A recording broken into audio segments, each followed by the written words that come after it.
Relações entre psicologia e educação escolar. Contribuições e limites das grandes teorias cognitivas de domínio geral e a defesa de uma psicologia vinculada a didáticas específicas. Arthur Gomes de Moraes. Introdução. As antigas expectativas, a falta de identidade da psicologia educacional e o tardio diálogo com as didáticas específicas que enfocam os conhecimentos ensinados na escola. Psicologia educacional, psicologia da educação. Psicologia. Se as formas de denominar esse campo têm variado e parecem envolver vieses distintos nos modos como se compreende o papel da psicologia, no binômio psicologia-educação, parece evidente que muitos continuam formulando expectativas de que aquela ciência tenha algo a oferecer aos que praticam a educação escolar. É interessante constatar que a crença de que a psicologia teria contribuições fundamentais para oferecer à educação é mesmo anterior ao advento da psicologia científica. Como observa Cole, em 1987, já na primeira metade do século XIX, Herbart advogava, ainda numa perspectiva da psicologia filosófica, que caberia a esta oferecer os meios para a realização dos objetivos da educação, os quais seriam definidos pela filosofia moral. Assistimos, assim, logo no início do século XX, ao advento de uma área de conhecimento denominada psicologia educacional, cuja justificação social tomaria propósito semelhante ao postulado tantas décadas antes. Sabemos, no entanto, que as relações entre psicologia e a educação têm assumido, ao longo dos tempos, o caráter de uma promessa nunca cumprida ou de um casamento com uma série de queixas, especialmente por parte de estudiosos com formação em outras ciências da educação. Após as contribuições como a de William James, as da psicometria e as dos primeiros behavioristas, podemos constatar que, ao final da década de 30, as diversas escolas psicológicas existentes voltavam-se, de algum modo, para a educação, Cole em 1993 e 2004. Quer entre as teorias de desenvolvimento da aprendizagem ou das medidas individuais, encontramos uma preocupação constante em derivar implicações educacionais. Se, até a década de 40, a psicologia educacional teria assumido, segundo alguns analistas, o lugar de rainha das ciências da educação, o mesmo não se verificaria nos anos 50. Autores como Cole, em 1987, 1990 e 1996, revelam, então, um espaço de ambiguidade.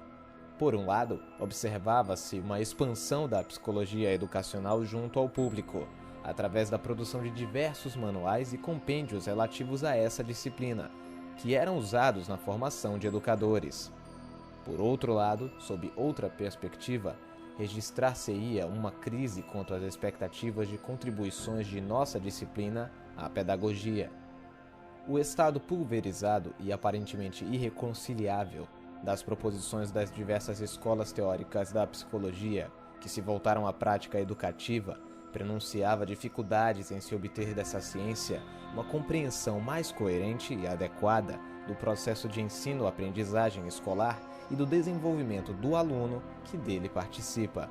César Cole e Edward Marty, em 2004, assinalam que o contexto histórico mundial do final da década de 50 e do início dos anos 60, marcado pela Guerra Fria, pela corrida espacial e pelas lutas em diversos países por uma democratização do ensino, teriam contribuído para um novo fluxo de otimismo.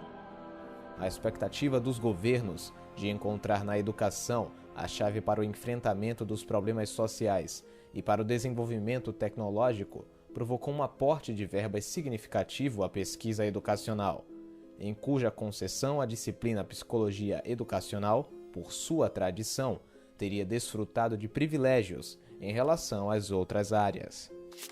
O período que vai de 1960 a 1975 é marcado, então, por uma série de movimentos e inovações. Assistiu-se, desse modo, a uma significativa expansão e criação de departamentos de psicologia educacional nas comunidades acadêmicas. Teorias como a de Piaget e a de Skinner ocuparam e disputaram hegemonia em diferentes comunidades e países. Contudo, após o clima de euforia registrado naqueles aproximadamente 15 anos, assistimos no final dos anos 1980, novamente, a um período de não apenas desilusão, mas de questionamento e críticas contundentes. A maior divulgação no Ocidente da perspectiva sociocultural de Vygotsky correspondeu a uma espécie de destronização do paradigma piagetiano. A constatação de que não se pode atribuir à psicologia o papel de explicar, sozinha, os fenômenos educacionais, adicionaram-se críticas severas à psicologização da educação, tal como concebida ou praticada pelos psicólogos, devido à alienação que historicamente essa perspectiva estaria favorecendo, por desprezar ou não enfatizar uma análise dos determinantes sociais, econômicos, culturais e políticos da educação enquanto prática social humana. Tanto no Brasil como no exterior, vimos, no final dos anos 1980 e 1990, um novo embate entre defensores e críticos da psicologia como fundamento da educação. Especificamente no Brasil, desde os primeiros momentos do processo político de redemocratização, marcado pela volta da eleição de prefeitos para as capitais em 1985, vemos que a maioria dos currículos municipais e dos documentos voltados à formação do professor passaram a adotar, de maneira explícita, referências de psicólogos construtivistas. Interpretamos que muitas das críticas feitas ao construtivismo, o qual era acusado de promotor de alienação, são, na realidade, marcadas ideologicamente e expressam assim disputas no campo do currículo ou posições que ainda tratam como coisa menor o ensino dos conteúdos escolares. O brevíssimo esboço histórico que tentamos delinear até aqui, apesar de suas evidentes limitações, talvez tenha conseguido evidenciar que a psicologia educacional, como disciplina aplicada, tendeu a receber contribuições das diferentes escolas psicológicas ou de áreas da psicologia, que ao longo das décadas do século XX dominaram a produção e o debate científico da psicologia. Se esta é uma ciência que ainda não dispõe de um paradigma próprio e definido, a psicologia educacional como disciplina ponte, Cole, em 2004, parece ter ficado ao sabor das oscilações teóricas, constituindo nos espaços de formação de educadores uma amálgama das diversas perspectivas das variadas áreas do conhecimento psicológico. Cole, em 1996. Alsobel, em 1969, diagnosticava que a psicologia educacional vivia um dilema crucial como disciplina aplicada. Constituiria uma mera área de compilação de conhecimentos produzidos pela psicologia básica, da qual se esperaria derivar receitas educacionais? Ou ela teria que assumir-se como disciplina, com objeto de estudo próprio, a que deveria corresponder a formulação de princípios explicativos derivados de verificação empírica realizada por seus estudiosos com base no ensino e na aprendizagem que tem lugar na escola? Como veremos na última seção deste capítulo, é só nos anos 90 que se consolida uma tendência chamada Psicologia das Disciplinas Escolares, na qual não só é assumida a última solução proposta por Alsobel, mas se passa a buscar uma clara relação entre psicologia educacional e didáticas específicas. Antes, porém, trataremos na próxima sessão dos ganhos e dos percalços que julgamos ser o legado das tentativas de se adotar teorias psicológicas de domínio cognitivo geral como paradigma para a interpretação e para o tratamento das questões da escola. Contribuições das grandes teorias cognitivas de domínio geral para a educação e suas limitações. Na história das relações entre psicologia e educação escolar, vemos uma tendência compreensível de se buscar nas grandes e prestigiadas teorias gerais do desenvolvimento e da aprendizagem bases para a ação pedagógica. Desde a primeira metade do século XX, essa busca implicou em se recorrer, por exemplo, à psicanálise e ao behaviorismo. Até hoje, o estudo de autores como Freud, Whelan, Skinner, Piaget e Vygotsky é predominante na formação de futuros professores que estudam nas faculdades de educação do planeta. Face aos propósitos e limites de escopo deste texto, privilegiaremos teorias que formalizaram explicações para o processo de aprendizagem e que, apesar das oscilações tratadas no bloco anterior, ainda são as principais referências para o debate da educação escolar. Enfocaremos as teorias de Jean Piaget e Lev Vygotsky, pelo respeito que ainda gozam e pelo espaço que ainda ocupam na formação de nossos educadores. Tal como Carmilov Smith, em 1992, aponta, tais teorias, assim como o behaviorismo de Skinner, apesar das maiores ou menores divergências entre elas, compartilham um ponto de vista: a explicação dos processos de mudança cognitiva com base em princípios explicativos gerais para todas as áreas do conhecimento. Desse modo, se para Piaget a reequilibração das estruturas lógico-matemáticas seria o fator explicativo do desenvolvimento em todos os campos do conhecimento humano, do julgamento moral à física, para Vygotsky, todos os conhecimentos humanos teriam sua aprendizagem explicada pela ocorrência de zonas de desenvolvimento proximal. E para Skinner, a teoria do reforço seria adequada não só para explicar aprendizagens de todos os tipos, mas também para criar dispositivos didáticos, como a instrução programada, utilizados para se ensinar de forma idêntica a filosofia de Platão ou os mecanismos do movimento retilíneo uniforme no curso de Introdução à Física. Como compartilhamos com Piaget e com Vygotsky as críticas por eles formuladas ao behaviorismo, desvelado como uma epistemologia bastante frágil, não investiremos no exame de teoria de Skinner ou outras filiadas à sua perspectiva. A análise das relações agora enfocadas requer considerar o que era o projeto epistemológico de Piaget, suas prioridades e seus fins. Sabemos que o grande inimigo de Piaget era o empirismo e que seu propósito ao produzir uma epistemologia construtivista era desbancar as explicações empiristas reinantes desde a antiguidade, tanto no senso comum como nas perspectivas filosóficas e psicológicas. Ao longo de sua obra, Piaget investiu em demonstrar cabalmente que no início não era o verbo, mas a ação, e que, consequentemente, o pensamento não surge da linguagem. Piaget, em 1973. Num trabalho denominado The Gaps in Empiricism, Piaget e Inhelder, em 1974, com base em 3 argumentos, apontam a insuficiência explicativa daquela velha corrente teórica, o empirismo. Em primeiro lugar, reivindicam que, mesmo no âmbito biológico, a relação dos organismos com o meio é uma relação adaptativa, passível de variadas possibilidades de realização, no plano fenotípico, do que é a programação genotípica do ser que com o meio interage. Em segundo lugar, reiteram que existem conhecimentos que não têm símiles empíricos prontos no exterior, quer como exemplares com os quais o sujeito se depare, quer como experiências que lhe transmitam tal conceito. Finalmente, observam que os sujeitos humanos, à medida que interagem com o meio e o transformam, elaboram um conjunto de conhecimentos que ultrapassam muitíssimo o escopo de conhecimentos a que se poderia aceder apenas copiando o input disponível no exterior. Piaget e Inhelder, em 1974.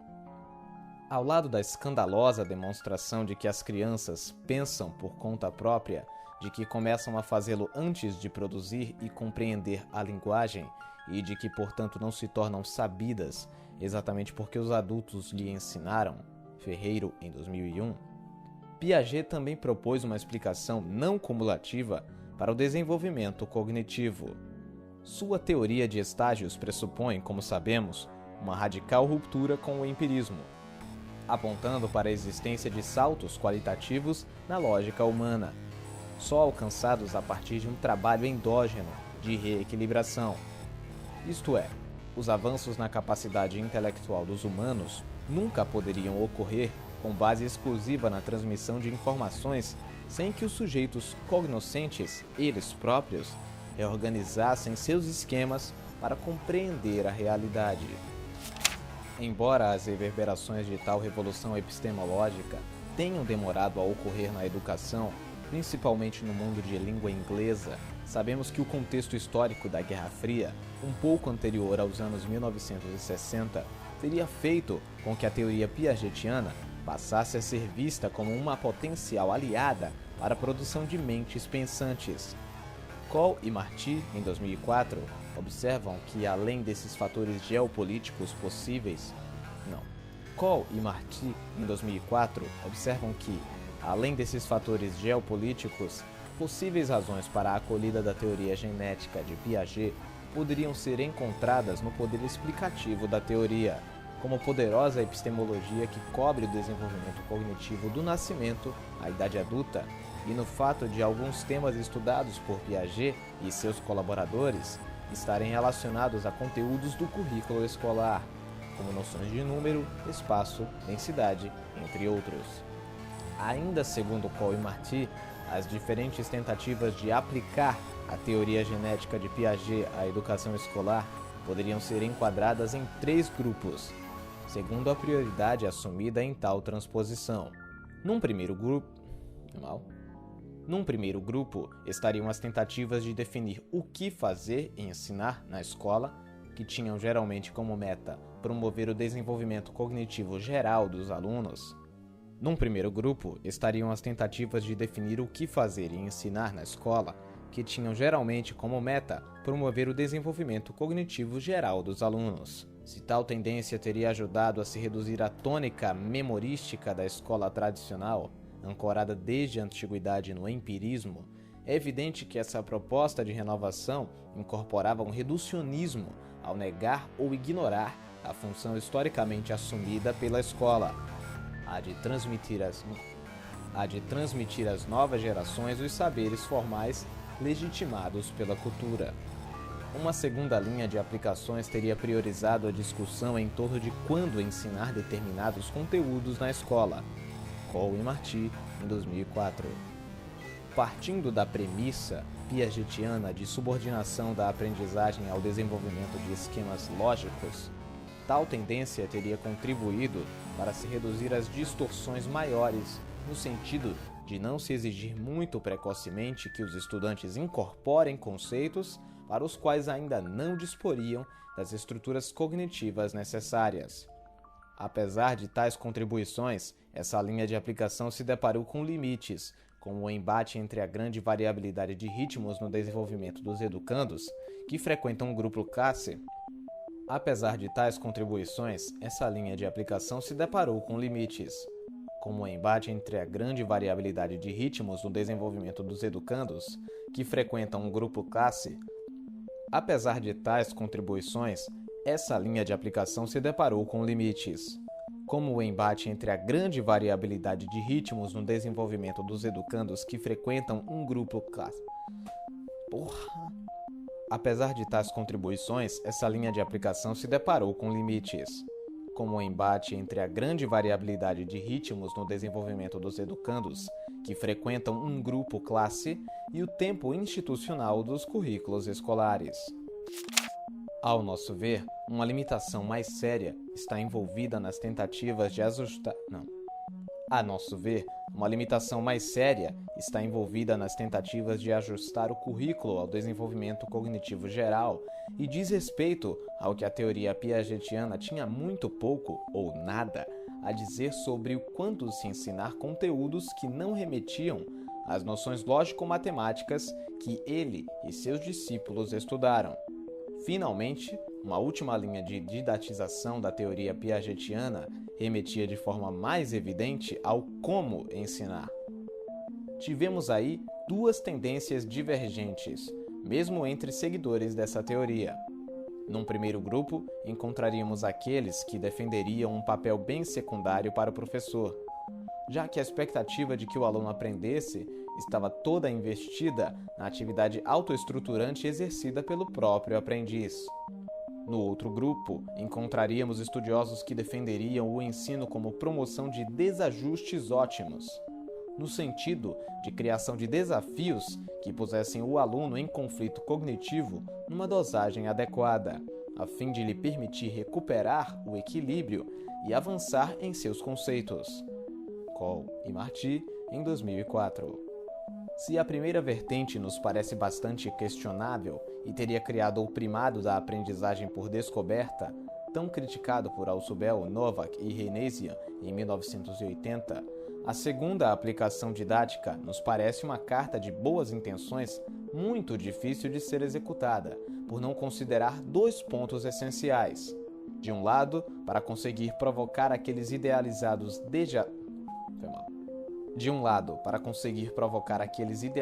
desajustes, o educador precisaria conhecer que aspectos do objeto de conhecimento que está ensinando constituiriam fonte de conflitos para os aprendizes.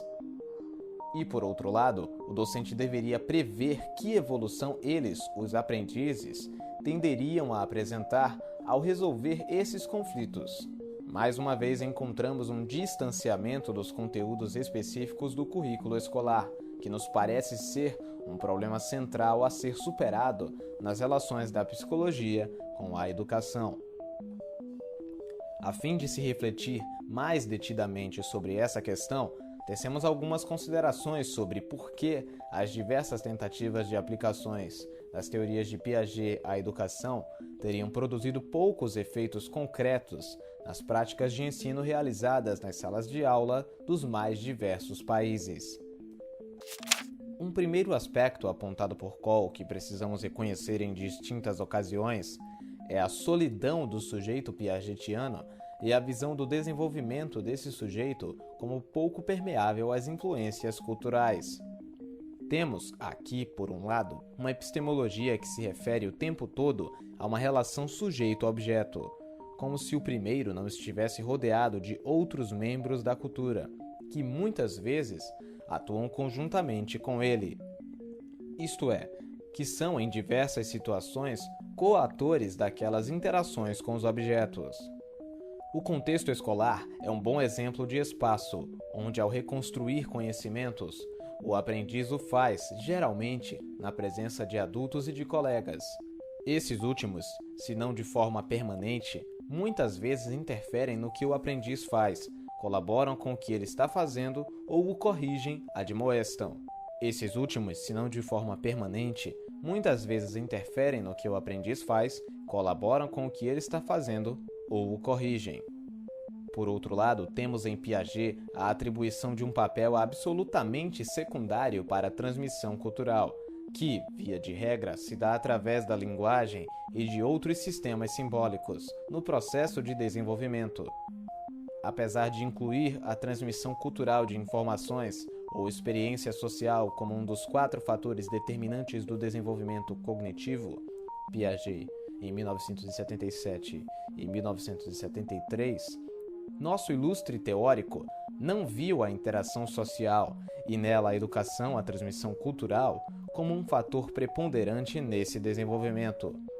Em sua perspectiva, o sujeito epistêmico, visto sob uma ótica universal que ignorava suas características culturais, sempre foi enfocado como se atuasse sozinho com os objetos da realidade, o que nos levava a conceber aquela relação sujeito-objeto de forma generalizada como impermeável à influência das outras pessoas.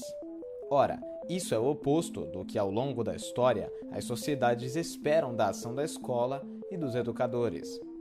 Alguns dos primeiros trabalhos a interrogar a teoria de Piaget atacaram justamente a sua crença na universalidade do desenvolvimento cognitivo, a independência que, segundo o autor, tal processo teria em relação aos contextos culturais. Lembremos aqui as pesquisas que passaram a questionar a universalidade da aparição e da aplicação do pensamento operacional formal. De Pozzo, Crespo, em 2009, Freytag, em 1989. A partir dos anos 1970, diversos estudos transculturais foram numa direção semelhante. As pesquisas do Laboratory of Comparative Human Cognition não se prendiam ao período das operações formais e questionavam, em outras etapas do desenvolvimento, a universalidade da aplicação dos conhecimentos, estruturas lógico-matemáticas, independentemente do contexto. Outras pesquisas que examinaram especificamente as relações entre desenvolvimento cognitivo e escolarização também trouxeram questionamentos às interpretações de Piaget e de seus seguidores. Em nosso país, por exemplo, Carrère e Schliemann, em 1982, observaram que crianças de classe popular que realizavam cálculos mentais em situações de compra e venda e na feira tinham muita dificuldade em realizar os mesmos cálculos com lápis e papel, usando os algoritmos aritméticos ensinados na escola. Sabemos que estava em voga, à época, uma explicação segundo a qual os fracassos escolares tinham como causas problemas no desenvolvimento cognitivo, ou descompassos entre o nível de desenvolvimento cognitivo e o exigido pelo currículo escolar. Questionando essa interpretação de corte piagetiano, Carrère e Schliemann, em 1983, evidenciaram que o fracasso escolar das crianças de classe popular em matemática não podia ser explicado pelo fato de aqueles meninos e meninas não terem desenvolvido as estruturas operatórias concretas necessárias à aprendizagem do conceito de número. As crianças por elas estudadas se saíam bem nos exames piagetianos que avaliavam essas estruturas lógico-matemáticas, mas continuavam não conseguindo ter sucesso na escola. Diversos trabalhos em diferentes países nos trouxeram evidências semelhantes sobre a não transferência de habilidades a quaisquer contextos, sobre a utilização adequada no cotidiano e por sujeitos escolarizados de estratégias de resolução de problemas distintas das ensinadas no contexto escolar. A otimista visão piagetiana de que, ao viver uma situação de conflito cognitivo, o sujeito se engajaria em processos de acomodação, transformando seus esquemas para recuperar um novo estado de equilíbrio, passou a ser muito questionada por psicólogos que estudam o aprendizado de disciplinas escolares como física, química e biologia. Como analisam Pozzo e Crespo em 2009, diferentemente do que pensava o epistemologista suíço, o desenvolvimento do pensamento formal, quando ocorre, não garante, necessariamente, a compreensão de conceitos científicos básicos e a ruptura com ideias errôneas do senso comum. Tal tarefa é bem difícil e requer um ensino específico que, infelizmente, nem sempre é bem sucedido. Outro ponto que julgamos importante adicionar às nossas análises sobre a desilusão em relação aos empregos da teoria de Piaget na educação implica admitir o papel acessório que ele reservou à linguagem em sua explicação do desenvolvimento cognitivo. Ao diferenciar os aspectos do conhecimento em operativos e figurativos, Piaget, em 1977, o epistemologista reservou aos últimos, em que se encontram a linguagem oral, a escrita e todas as demais formas de ocorrência da função semiótica, a finalidade de, unicamente, imitar a realidade de maneira esquemática, sem poder transformá-la.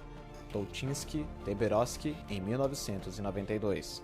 Além de subordinar o desenvolvimento da função semiótica aos aspectos operatórios do pensamento, sem que a primeira pudesse atuar na direção inversa, Piaget não levou em consideração a função semiótica desenvolvendo-se em domínios simbólicos particulares. Isso levou, por um lado, a uma negligência quanto à necessidade de explicar os processos de aquisição da linguagem infantil. Por outro lado, como observam Touchinski e Teberovsky, a hegemonia da perspectiva piagetiana teria contribuído para que demorássemos tanto para investigar os processos de aprendizado da linguagem escrita.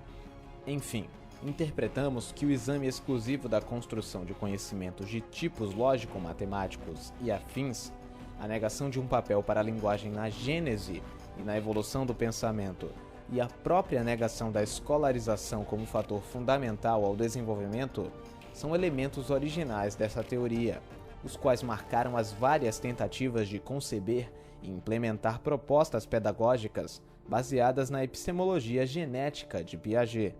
É importante salientar também uma desconsideração da especificidade da função socializadora da educação escolar.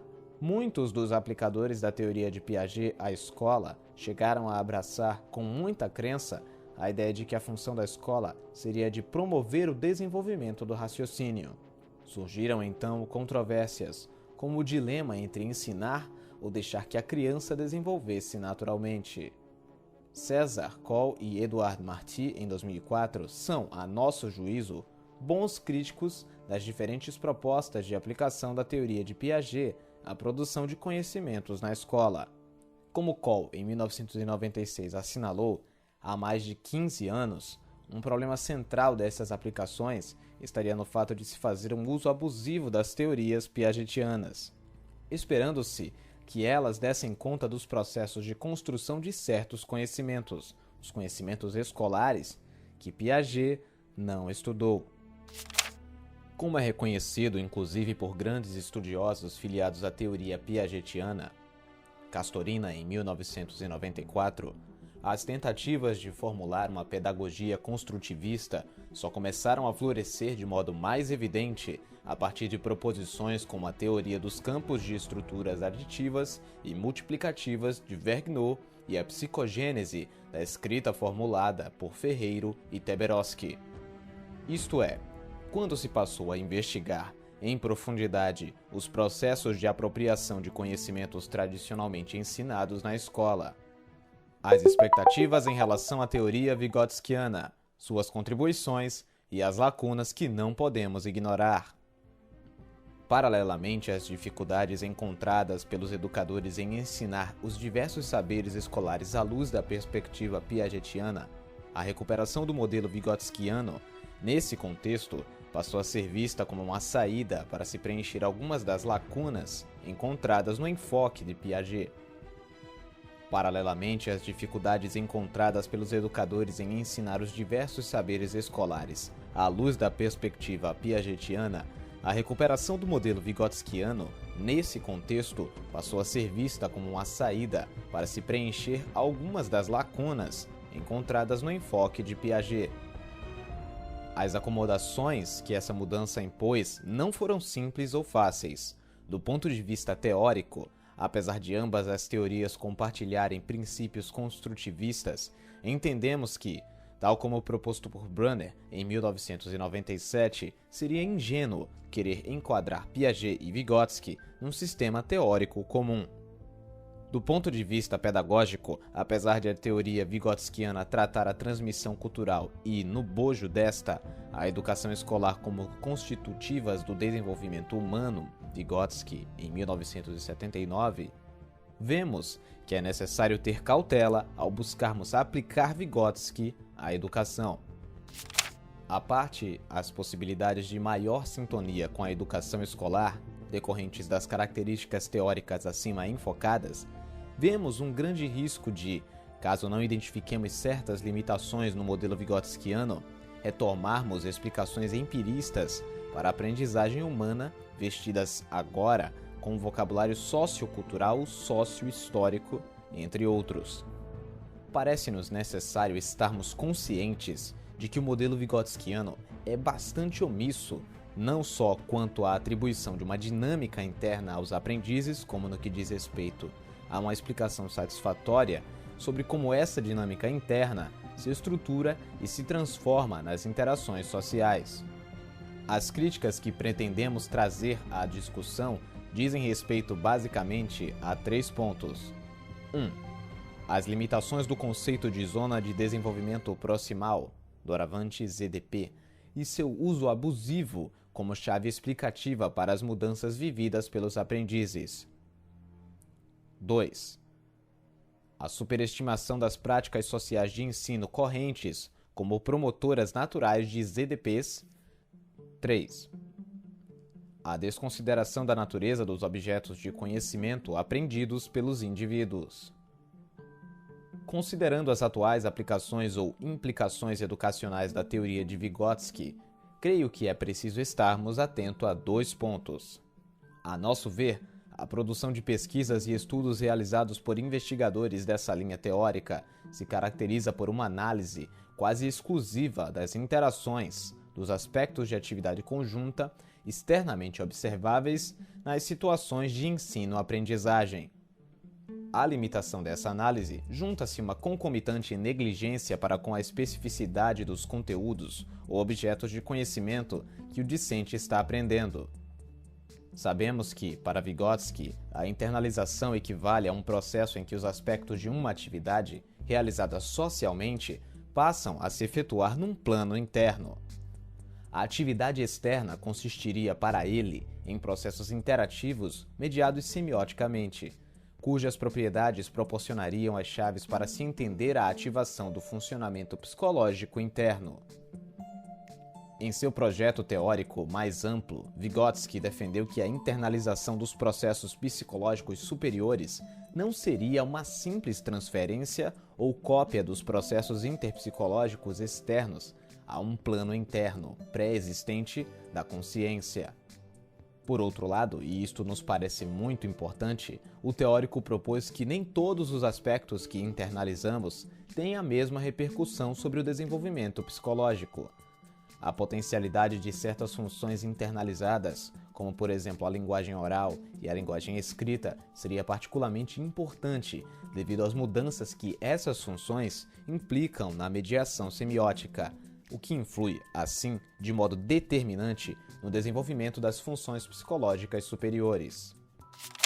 Avaliamos que o fundamental nessas formulações é a consequente indagação e a proposta que derivam dessas duas opções essenciais em psicologia e importantíssimas também para a educação escolar. 1. Que fatores propiciam a mudança no funcionamento intrapsíquico? E 2. Que mecanismos específicos são responsáveis por essas mudanças?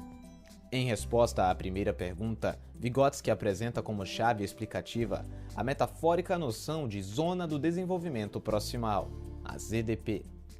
Identificando muito lucidamente as diferenças entre desenvolvimento real e desenvolvimento potencial, esse teórico nos ajudou a recuperar o papel que desempenha no desenvolvimento a instrução e a aprendizagem que se dá através da instrução.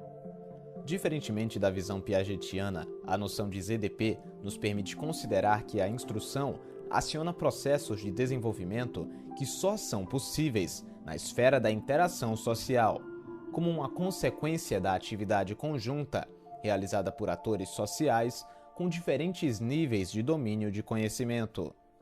Consequentemente, essa visão permite-nos ver a escolarização como um fator de desenvolvimento que proporciona a aparição e a transformação de modos de funcionamento psicológico.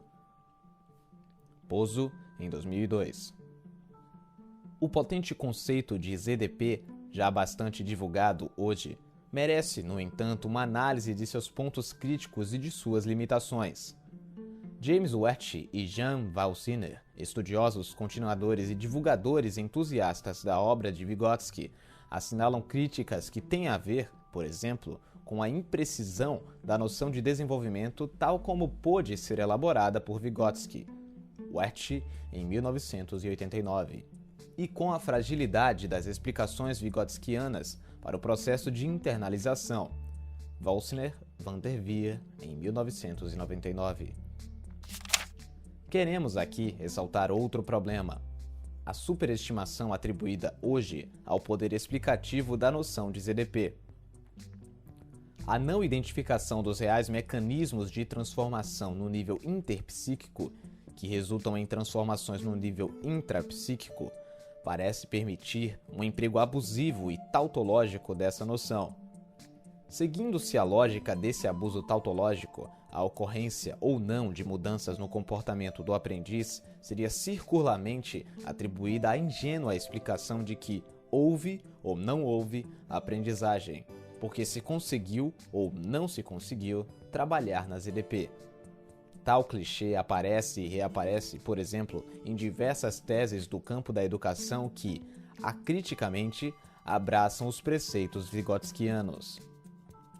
O exame dos processos de mudança que se dão nas situações interativas pressupõe, com base no conceito de ZDP, a existência de uma assimetria na relação dos participantes, professor e aluno, adulto-criança, sujeito mais experiente, sujeito novato. A existência de um gap ou uma defasagem entre a compreensão e a produção do aprendiz é o que permitiria ao adulto ou companheiro mais experiente puxar a criança para a ZDP. A maioria dos trabalhos que analisam os efeitos de tal interação posicionam-se na perspectiva de reconhecer nos adultos a condição de guia ou tutor. Wood, em 1980, Rogoff, em 1992, Kubero, Luke, em 2004. que andaimia a atividade do aprendiz. Ao falar de andaimes, participação guiada ou diálogo tutorial, esses autores ressaltam a função que cumpre o adulto na atividade conjunta. É ele quem serve de ponte entre informações disponíveis e procedimentos necessários para solucionar a tarefa. Quem provê estrutura e serve de memória e consciência sobre os passos a se efetuar. Quem regula a atividade e controla a quantidade de ajuda oferecida, transferindo progressivamente ao aprendiz a responsabilidade de resolver a tarefa em questão. Na ótica desses autores, a criança assumiria um papel ativo na interação porque provê o feedback para a ação do adulto. Dessa maneira, o caráter transitório do processo de ajuda seria uma condição para a realização independente das tarefas pelo aprendiz. Assim, somos levados a interpretar como muito limitada a visão de atividade do sujeito aprendiz, tal como proposta por esses estudiosos. O caráter ilustrativo das descrições sobre o que ocorre nas situações interativas não exclui a necessidade de situar os limites da metáfora de scaffolding ou andaime, amplamente utilizada hoje. Para não chegarmos a uma leitura empirista do processo de desenvolvimento cognitivo, vemos que é necessário assumir, já de início, que a criança, diferentemente de um edifício, tem uma dinâmica interna, que entra em relação com as forças sociais presentes na interação. No caso, a atividade discursiva adulta, que andamia, guia, tutela, entre outros. Por outro lado, o que nos parece mais importante é reconhecer a metáfora da provisão de andaimes, tal como empregada pelos seguidores de Vygotsky, tende a atribuir a eficácia das mudanças nas EDP a um único modo de atuação interativa, de natureza diádica. Esse eficaz modo de interação seguiria a regra de contingência, segundo a qual o adulto gradua ou ajusta progressivamente a quantidade de informações e as guias de ação ao desempenho da criança. Kubeiro e Luke, em 1999. O problema, nos parece, é entronizar esse construto, a regra de contingência, como princípio explicativo para a eficácia dos processos de desenvolvimento das EDPs. Essa lógica parece-nos falsa e inadequada. Em lugar de simplesmente admitirmos que a metáfora de andaimes, assim como a noção de ZDP a qual está subordinada, de fato ilustra o que acontece na sala de aula, teríamos que postular, como propõe Cole em 1990, a possibilidade de que diversas formas de ensinar, diversos mecanismos de influência educativa, atuam nas interações que se dão na sala de aula entre um professor e seus 20, 30 ou 40 alunos. Entendemos que essa ampliação de perspectiva é fundamental. Algumas poucas evidências da prática pedagógica diária fundamentariam a exigência agora formulada. Em primeiro lugar, lembramos que em muitas situações didáticas, ao interagir com seus alunos, o professor não se preocupa em analisar a compreensão que os aprendizes têm da situação. Não se preocupa em realizar ajustes, ou seja, em diferenciar os modos como lhes proporciona ajuda, através de explicações, demonstrações, entre outros. Entretanto, apesar do ensino recebido, muitos alunos conseguem alcançar as metas do docente, aprendendo o conteúdo ensinado e resolvendo as tarefas por ele exigidas. Em segundo lugar, lembramos que existem situações em que o avanço cognitivo e a aprendizagem podem ocorrer sem que o aprendiz disponha de um sujeito experiente, adulto ou companheiro, com quem possa interagir de fato. É claro que, em muitas dessas situações, objetos culturais, por exemplo, um livro, constituiriam o interlocutor do aprendiz. Ainda assim, mesmo se considerarmos que o interlocutor cristalizado, no exemplo, o livro, influiria sobre a construção do conhecimento através de sua estrutura e de outros aspectos, é evidente que ele, o livro ou outro objeto cultural, não se ajustaria a cada leitor com o qual dialoga. Por fim, chamamos a atenção para um outro problema.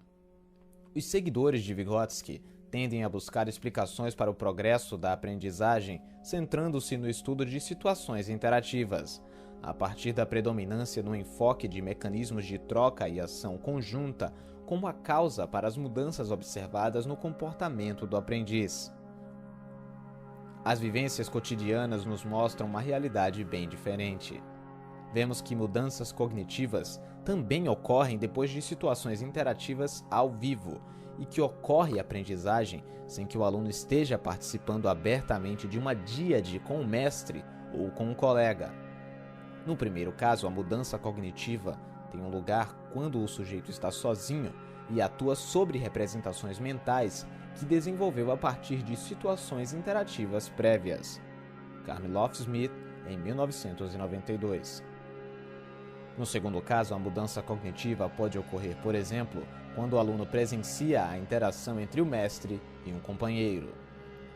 Essas possibilidades não são mencionadas em estudos que tratam da construção do conhecimento através da atividade conjunta. Por exemplo, Newman et al. Em 1989, Rogoff em 1992 e Wood em 1980.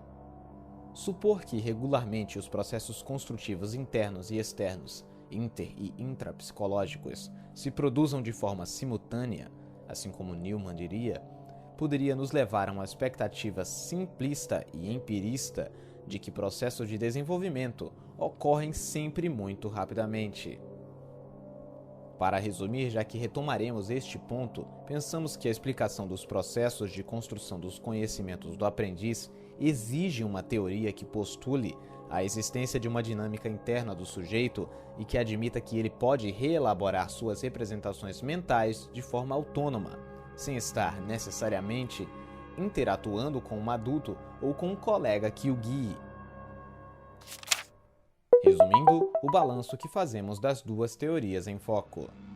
Comparando as duas teorias enfocadas nas subseções anteriores, temos um quadro curioso.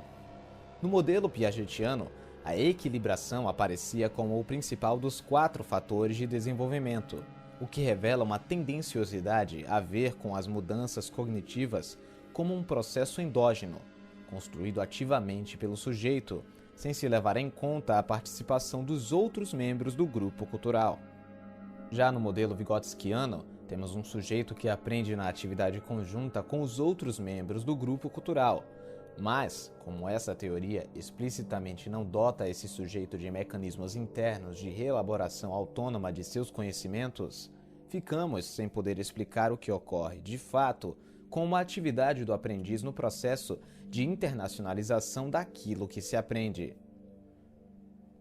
Se o interacionismo piagetiano nos chama a atenção também para a atividade do objeto sobre o sujeito, a qual força esse último a proceder a transformações em seus esquemas, a fim de apreender o primeiro, o autor suíço investigou apenas conhecimentos lógico-matemáticos, desprezando os conhecimentos que são inventados pela cultura e que não contêm propriedades de necessidade lógica.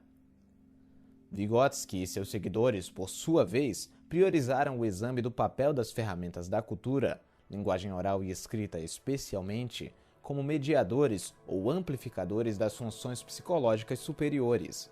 Entretanto, não assumiram, em nossa avaliação, o exame das propriedades dos objetos de conhecimento que o sujeito internaliza, tal como inaugurado pela tradição piagetiana.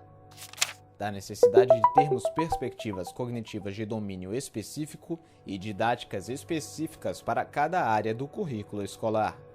Da necessidade de termos perspectivas cognitivas de domínio específico e didáticas específicas para cada área do currículo escolar.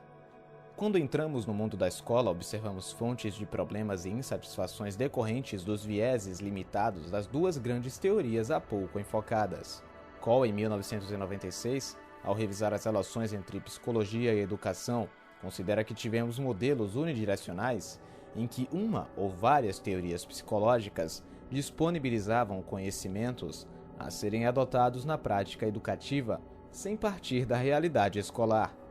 Em substituição a esses modelos autoritários de aplicação e assumindo que não podemos falar de construtivismo no singular, o autor propõe princípios do que chama a concepção construtivista do ensino e da aprendizagem, e reivindica que os psicólogos considerem a natureza as funções e as características da educação escolar, Cole em 1996. Numa cuidadosa argumentação, esse estudioso observa que a educação é uma prática social voltada a promover o desenvolvimento e a socialização dos membros mais jovens de um grupo social e que, para que isso aconteça, a atividade de ensino pressupõe, ao menos para a grande maioria dos aprendizes, uma ajuda sistemática, planejada e contínua. Cole nos leva a refletir sobre as especificidades das práticas educativas na escola e, indiretamente, a questionarmos as sedutoras transposições para a escola, do que se descobre nas pesquisas sobre díades mãe-filho ou professor-aprendiz que alguns neo-vygotskianos tanto gostam de defender. De modo semelhante, os saberes docentes, necessários para ajudar o aluno a incorporar de maneira artificial e planejada os conteúdos escolares que o professor usa para ensinar, são bastante diferentes daqueles empregados numa situação extraescolar de aprendizagem por imitação, como a que ocorre entre um mestre artesão e seu aprendiz. Precisamos levar em conta que, diferentemente desse aprendiz do mundo extraescolar, não esperamos que os alunos adquiram maestria naqueles saberes dominados por seus professores, saberes que os caracterizam justamente como experts em educação e no seu ensino, Cole em 1996. Assim como Cole, não vemos nenhuma oposição em assumir a função socializadora da educação escolar e a natureza subjetiva dos processos de individualização nesse contexto. Eles seriam as duas faces de uma mesma moeda, ou, como diz o autor, as duas vertentes de um mesmo processo, aquele pelo qual nos desenvolvemos como pessoas. Apesar de não julgarmos adequado se referir à concepção construtivista de ensino e aprendizagem no singular, concordamos com esse autor quanto à necessidade de se assumir uma perspectiva construtivista ao estudarmos os processos de ensino e aprendizagem que se dão no interior da escola. Além das razões epistemológicas gerais apontadas por Piaget e já tratadas no início da seção 2.1, vemos o quanto, ao se apropriarem dos conteúdos escolares inventados pela cultura, as crianças elaboram também reconstruções absolutamente originais, as quais atestam que estas não aprendem por mera associação, tal como concebem a maioria dos adultos, tanto leigos como educadores. No âmbito do aprendizado da notação escrita, sabemos que quando alguns pesquisadores começaram a deixar as crianças expressarem o que sabiam sobre a escrita alfabética e sobre os textos escritos antes de conseguirem escrever convencionalmente, passamos a ver quão ativa era a construção que esses sujeitos realizavam. Ferreiro, Teberoski em 1979, Teberoski em 1987 e 1993.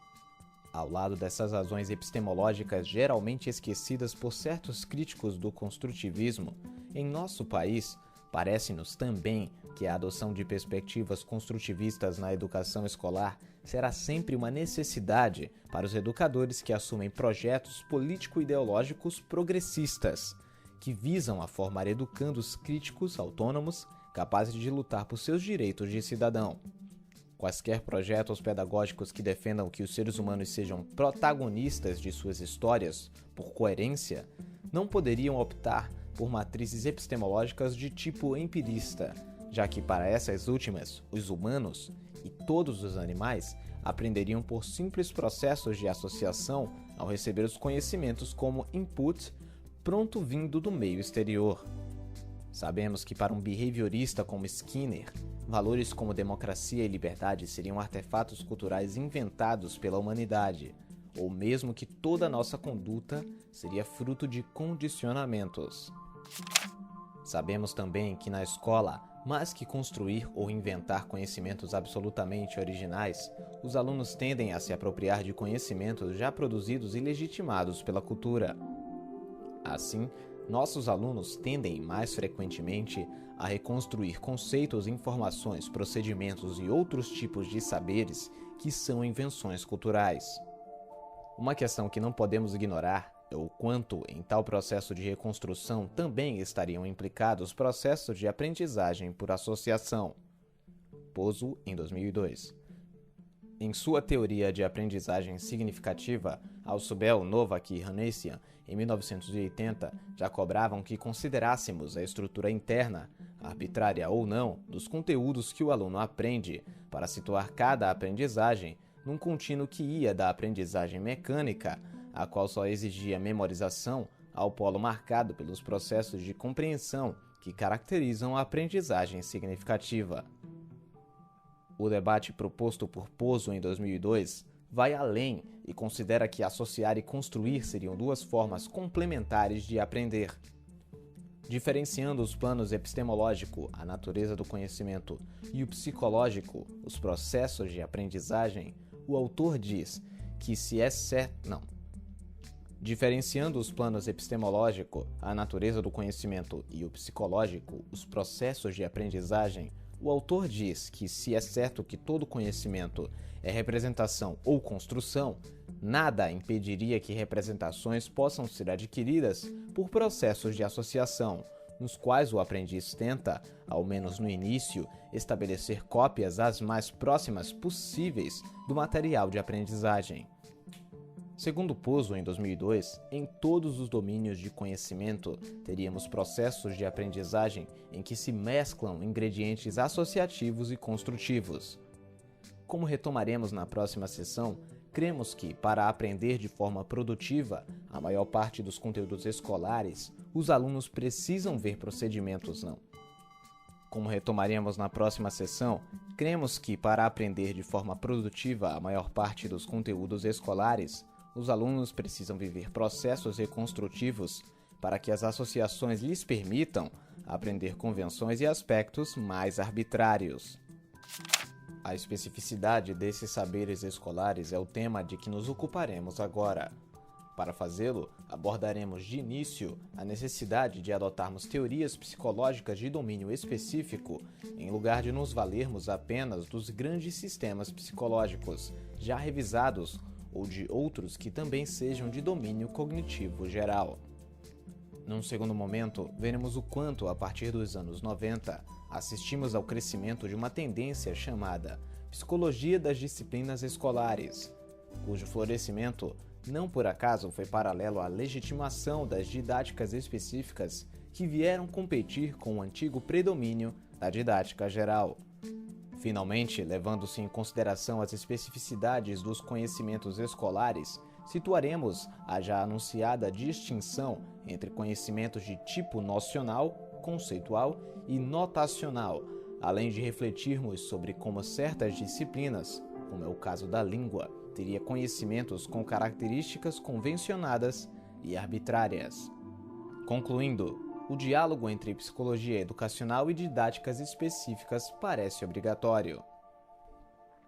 A teoria dos campos conceituais de Gerard Vergniaud, em 1991 e 1994, e o modelo de descrição representacional de Karmilov-Smith, em 1992 e 1996, são bons exemplos de teorizações originais que, além de terem sido formuladas por pesquisadores formados no Centro de Epistemologia Genética e de romperem parcialmente com os preceitos piagetianos, vêm desde os anos 80 e 90, respectivamente, contribuindo para o debate sobre o aprendizado dos seres humanos em distintos campos de conhecimento. Karmilov-Smith, em 1992, propõe em seu modelo que, diferentemente do apregoado por Piaget, o desenvolvimento cognitivo humano não ocorreria com base numa sequência de estágios gerais, nos quais desenvolveríamos certas estruturas lógicas aplicáveis a quaisquer campos do conhecimento. Propondo em lugar da sequência de estágios um conjunto de fases de redescrição ou progressiva explicitação, a autora postula que tal processo de explicitação pode ocorrer ou não em níveis variados, no âmbito de cada domínio do conhecimento humano, física, linguagem, matemática, notações, entre outros. Mesmo num domínio específico de conhecimento, como é o caso do domínio linguístico, a incorporação das propriedades de diferentes objetos de conhecimento desse campo não ocorreria de modo uniforme e avançaria sempre que o sujeito pudesse se apropriar das restrições dos objetos que está aprendendo. Vergniaud, em 1991, por sua vez, também assumiu em sua teoria a necessidade de vermos como nossos conhecimentos se organizam em determinados campos conceituais, cujo desenvolvimento, diferentemente do proposto por Piaget, seria bastante dependente das formas de representação simbólica que usamos para formatar em nossa mente as situações e as propriedades dos objetos que estamos conhecendo. Assim como Carmilhoff Smith, Verneau compreendia que o nível de explicitação de nossos conhecimentos em um campo ou domínio específico variaria, podendo estar nesses conhecimentos ainda não disponíveis para representação simbólica, em ação ou já simbolizados. Desse modo, a partir das 2 últimas décadas do século XX, vivemos uma grande renovação da pesquisa em psicologia educacional, ou psicologia da educação matemática, psicolinguística, psicologia do ensino de ciências, entre outros. Do ponto de vista epistemológico, ao enfocarmos o triângulo didático, isto é, as relações que se estabelecem entre o professor, o aprendiz e o objeto de conhecimento, que marca a interação entre quem ensina e quem aprende, passamos a olhar mais atentamente para as propriedades dos distintos objetos do currículo escolar. Cole, em 1990. Numa perspectiva construtivista, isso significa assumir, tal como afirmamos num texto prévio, Moraes, em 1999, que aprender e ensinar não são verbos intransitivos. Em lugar de buscar na didática geral uma panaceia técnica para todos os males do ensino, precisamos pesquisar detidamente os percursos evolutivos vividos pelos aprendizes ao adquirirem cada um dos diferentes objetos do currículo. Para tanto, precisamos investir na análise das propriedades ou restrições de cada conteúdo, de cada área do saber escolar. Por exemplo, se queremos avançar na compreensão do ensino e da aprendizagem da ortografia, precisamos examinar cuidadosamente como o objeto em pauta, a norma ortográfica, está organizado, que princípios reguladores em seu interior são passíveis de ser compreendidos e quais precisam ser memorizados. Simultaneamente, precisamos pesquisar as dificuldades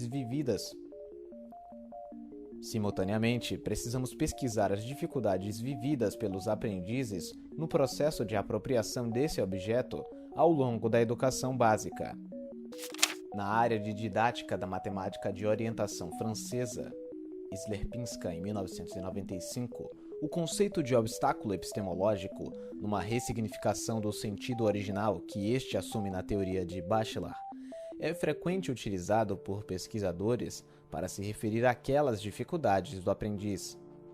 Essa perspectiva francesa da educação matemática é um bom exemplo de como pesquisadores dos dois campos, psicologia e educação, vêm dialogando na construção de didáticas específicas.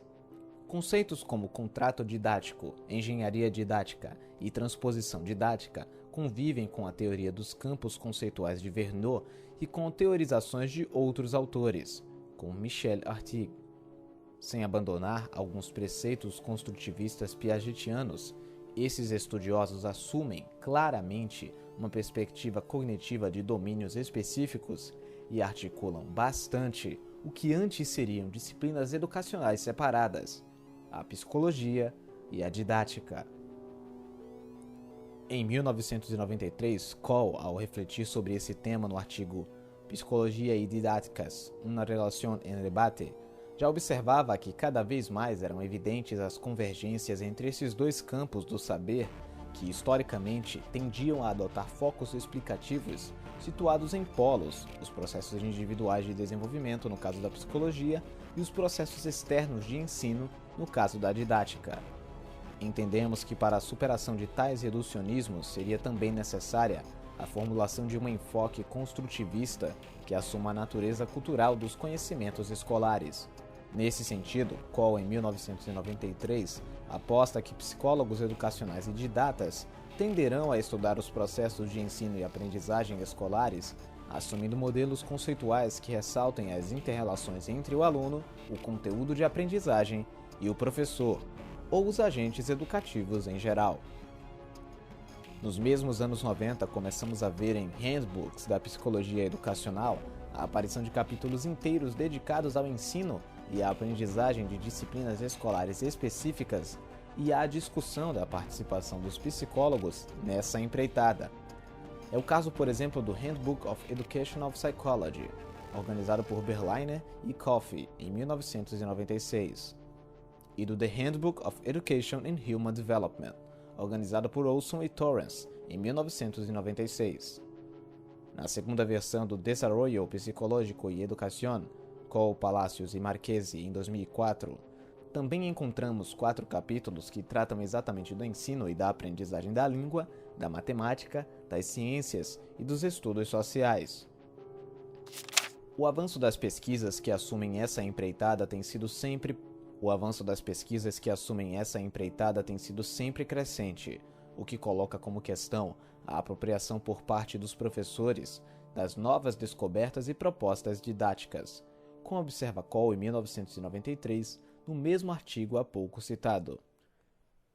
Resulta ciertamente abrumador, además de poco realista y probablemente absurdo pensar en la cantidad de informaciones que tiene que integrar un profesor o una profesora de educación primaria. Pongamos por acaso empeñados en mejorar su actuación docente a partir de los resultados de las investigaciones psicológicas y didácticas relativas a los diferentes contenidos escolares. O pesquisador propõe então que, paralelamente às pesquisas que tratam em detalhe do ensino e da aprendizagem de cada conteúdo do currículo escolar, investamos na elaboração de marcos explicativos integradores que possam orientar a atividade dos profissionais da educação.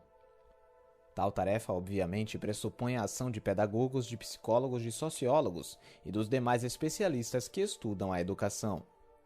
Retomando o debate sobre conteúdos escolares, gostaríamos de enfocar uma distinção recentemente retomada na teoria psicológica, aquela que diferencia conhecimento de tipo notacional e nocional ou conceitual. Como observam Karmiloff-Smith em 1992 e Tolchinsky em 2003, a espécie humana é a única capaz de produzir sistemas simbólicos que são intencionalmente ensinados por uma geração à seguinte. A escrita alfabética, a numeração decimal, a notação musical e outras formas de simbolismo constituiriam, portanto, um grande domínio do conhecimento, no qual cada modalidade de notação teria suas propriedades específicas. O tratamento da aprendizagem de notações como objeto de conhecimento em si nos parece outro grande avanço recente da psicologia educacional. Como propõem Tolchinsky e Teberoski em 1992, a adoção irrestrita de teorias como a piagetiana teria feito com que não pensássemos assim e com que tivéssemos tardado tanto em estudar esses processos que estão tão envolvidos na escolarização de crianças pequenas. De fato, se vemos obras de aplicadores de Piaget à educação, por exemplo, Firth em 1979, constatamos o quão pouco se tinha a propor a respeito do ensino e da aprendizagem da alfabetização, já que o raciocínio gráfico seria visto com a mera função de representar conhecimentos verdadeiros, porque conceituais. Nessa linha de pensamento, o aprendizado da notação alfabética e da ortografia seriam tratados como processos basicamente associativos. No domínio da matemática, pensamos que a mesma distinção pode ser aplicada à interpretação do famoso estudo Na Vida 10, na Escola 0, elaborado em nosso país por Terezinha Carraher, David Carraher e Ana Lúcia Schliemann. No domínio da matemática, pensamos que a mesma distinção pode ser aplicada à interpretação do famoso estudo Na Vida 10, na Escola 0, elaborado em nosso país por Terezinha Carraher, David Carraher e Ana Lúcia Schliemann, em 1982. À época, difundiu-se a simplista interpretação de que as crianças investigadas já dominavam operações aritméticas e podiam fazer cálculos mentais, faltando-lhes apenas a ajuda da escola para que passassem a fazer no papel o que faziam de cabeça. Julgamos que talvez fosse mais adequado interpretarmos que esses meninos que faziam contas na rua desconheciam propriedades do sistema de numeração decimal, como o valor de posição, e que para serem 10 na escola tinham um objeto de conhecimento a aprender, um sistema notacional. Nossa experiência de reflexão sobre o ensino e a aprendizagem na área de linguagem nos tem levado a ver que, de fato, as diferentes disciplinas escolares têm objetos de conhecimento cuja gênese cultural e propriedades são bastante específicas. Vemos, por exemplo, que na área de língua não podemos pensar em campos conceituais, já que a maioria dos conhecimentos que o aprendiz desenvolve sobre a língua escrita e sobre sua notação não encerram propriedades lógicas ou relações que remetam a um princípio de necessidade, obrigatoriedade lógica. Se o aluno chega à escola já dominando bastante a modalidade oral de sua língua, além de aprimorar os usos públicos e formais dessa modalidade, resta à escola fazê-lo apropriar-se de uma série de conhecimentos sobre a modalidade escrita, mas estes são convenções.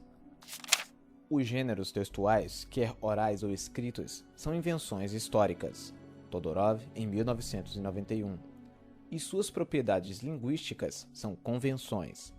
A escrita alfabética e a norma ortográfica, mesmo que em algumas línguas apresentem mais regras ou princípios gerativos, também são formas arbitradas de notar a língua, a ponto de poderem ser modificadas em diferentes momentos da história, através de acordos sociais.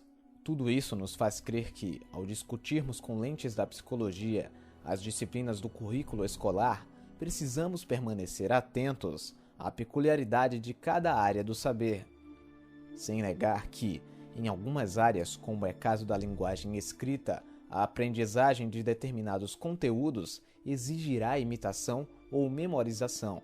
Nada nos faz deixar de ver que nela também estão implicados processos de reconstrução.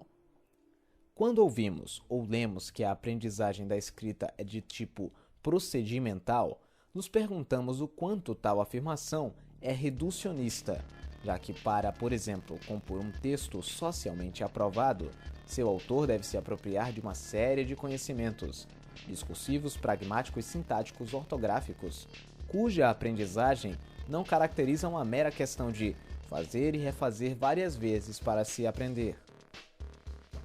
Que dizer da aprendizagem de história, cujos conhecimentos por gênese cultural são inerentemente interpretativos, dotados de processos de validação que pouco têm a ver com o tipo de verificação adotado na elaboração de teorias físicas ou químicas. Que dizer da educação artística, cujas peculiaridades fazem com que esse campo tenha ainda dificuldades de ser tratado como legítima área de conhecimento na educação básica? Enfim, por coerência epistemológica e por responsabilidade social, julgamos que a discussão sobre o ensino de cada disciplina escolar exige o olhar especializado e, portanto, que psicólogos e outros profissionais assumam, com esse sentido de rigor, a tarefa de dialogar e de examinar cada objeto de estudo que se aprende e se ensina na escola.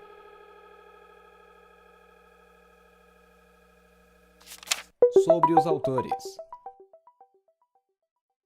Adelim Barbosa de Aquino, graduada em Pedagogia pela Universidade Federal de Pernambuco em 2013, estudante do curso de especialização em Educação Infantil da Faculdade Fracinete do Recife, área de inclusão escolar, comunicação alternativa para crianças com impedimentos comunicativos.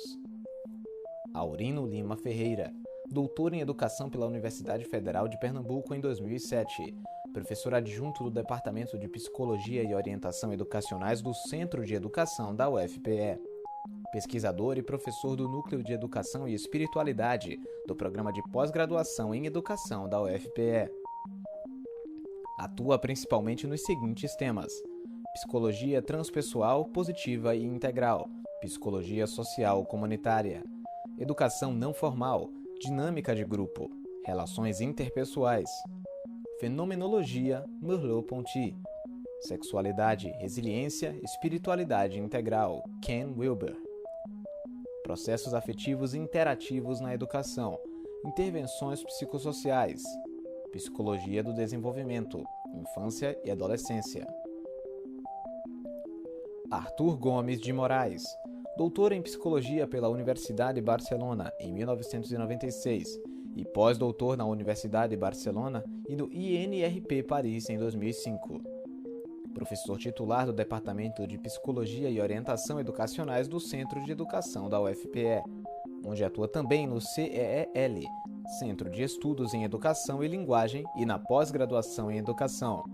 Experiência na área de educação, dedicando-se principalmente aos seguintes temas: psicolinguística, didática da língua portuguesa, alfabetização, formação do professor e psicologia da educação. Carlos Eduardo Ferreira Monteiro, PhD in Education pela University of Warwick, em 2005, pesquisador visitante na University of Leicester, em 2007, e na Free University of Brussels, em 2012.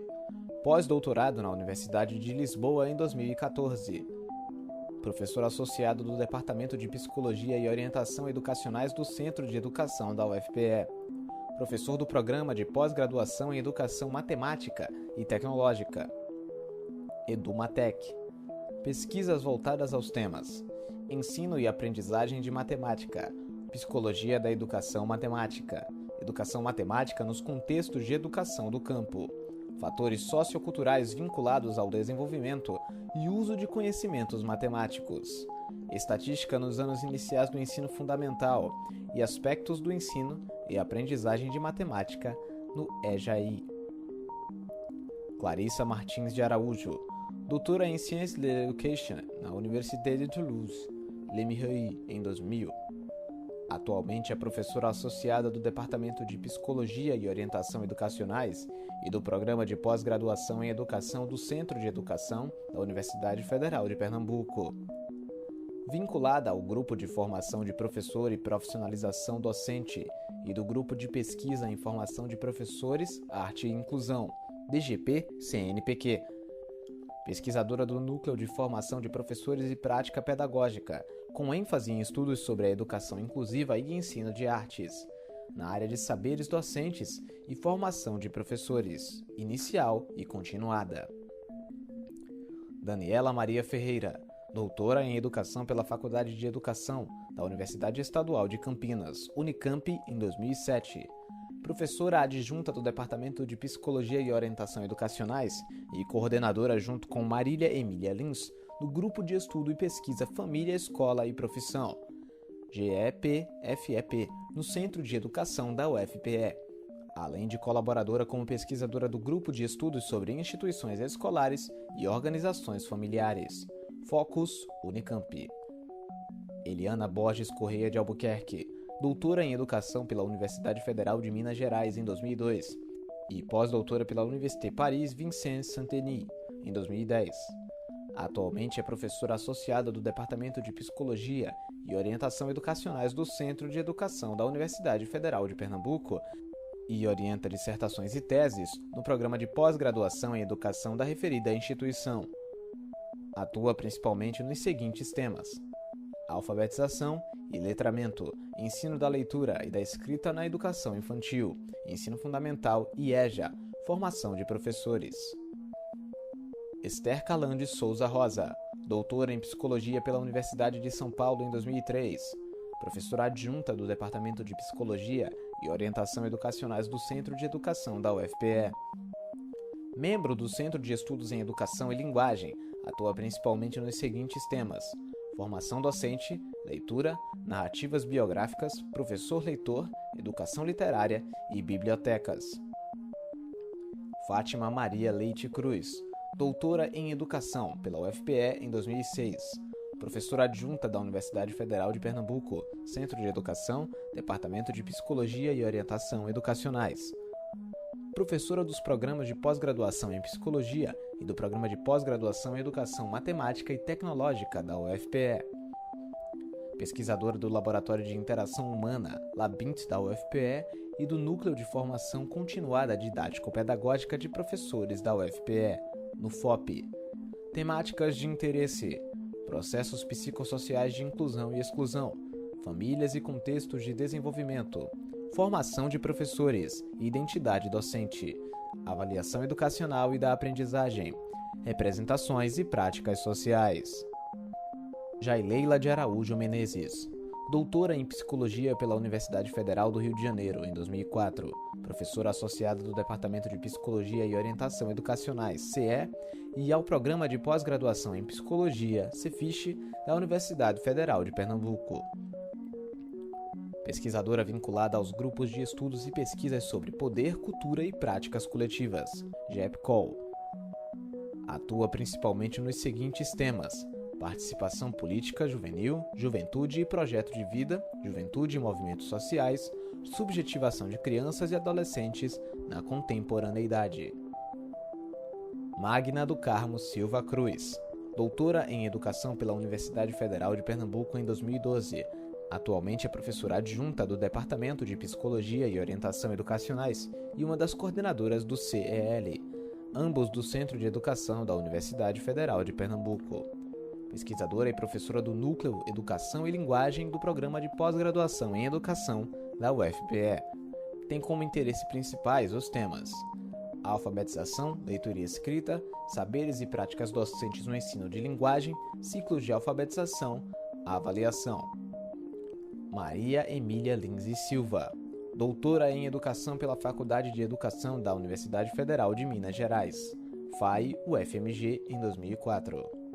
É professora adjunta do Departamento de Psicologia e Orientação Educacionais e coordenadora do Grupo de Estudo e Pesquisa Família, Escola e Profissão, GEP-FEP, ambos no Centro de Educação da UFPE, e participa como pesquisadora colaboradora do Centro de Estudos em Educação e Linguagem. Rafaela Asfora Lima, doutora em Psicologia Cognitiva pela Universidade Federal de Pernambuco em 2007. Atualmente é professora adjunta da Universidade Federal de Pernambuco, Centro de Educação, Departamento de Psicologia e Orientação Educacionais. Coordenadora do Centro de Estudos em Educação e Linguagem. Área de interesse: Educação inclusiva, com foco na alfabetização de crianças com transtorno do espectro do autismo. Selma Maria Gomes de Miranda Soares, mestre em Psicologia pela UFPE em 2012, especialização em Políticas Públicas e Gestão de Serviços Sociais pela UFPE em 1997, especialização em Intervenção Psicossocial à Família pela UFPE em 2001. Atualmente exerce as funções de assistente social do Instituto de Recursos Humanos de Pernambuco, na área de saúde pública e no Tribunal de Justiça de Pernambuco, com ênfase na área psicossocial jurídica, atuando na orientação e fiscalização de instituições de acolhimento de crianças e adolescentes na cidade do Recife. Silvia Regina de Chiaro Ribeiro Rodrigues, doutora em Psicologia Cognitiva pela Universidade Federal de Pernambuco em 2006. Professora adjunta do Departamento de Psicologia e Orientação Educacionais, Centro de Educação, UFPE. Pesquisadora do NUP-ARC, Núcleo de Pesquisa da Argumentação da Pós-Graduação em Psicologia Cognitiva, e membro do CEL, Centro de Estudos em Educação e Linguagem, do Centro de Educação, ambos da Universidade Federal de Pernambuco. Tem interesse de estudo nas áreas de ensino e aprendizagem, argumentação na construção do conhecimento e no desenvolvimento do pensamento reflexivo, formação de professores. Tícia Cassiane Ferro Cavalcante, doutora em Psicologia Cognitiva pela Universidade Federal de Pernambuco em 2006. Professora adjunta da Universidade Federal de Pernambuco, Centro de Educação, Departamento de Psicologia e Orientação Educacionais. Professora do Programa de Pós-Graduação em Educação e do Programa de Pós-Graduação em Psicologia da UFPE. Coordenadora do Centro de Estudos Inclusivos, CEI, membro do Centro de Estudos em Educação e Linguagem, e pesquisadora do Núcleo de Pesquisa da Argumentação, Universidade Federal de Pernambuco.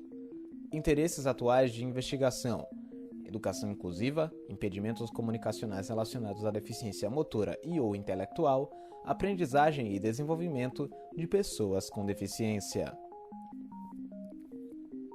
Vanessa Nicolau Freitas dos Santos, concluinte da graduação em Pedagogia pela Universidade Federal de Pernambuco. Atualmente aluna bolsista do Programa Institucional de Bolsas de Iniciação Científica, PIBIC-APQ. Tem interesse de estudo nas áreas de educação inclusiva, competência social e comunicação da pessoa com autismo, aprendizagem e desenvolvimento de pessoas com deficiência.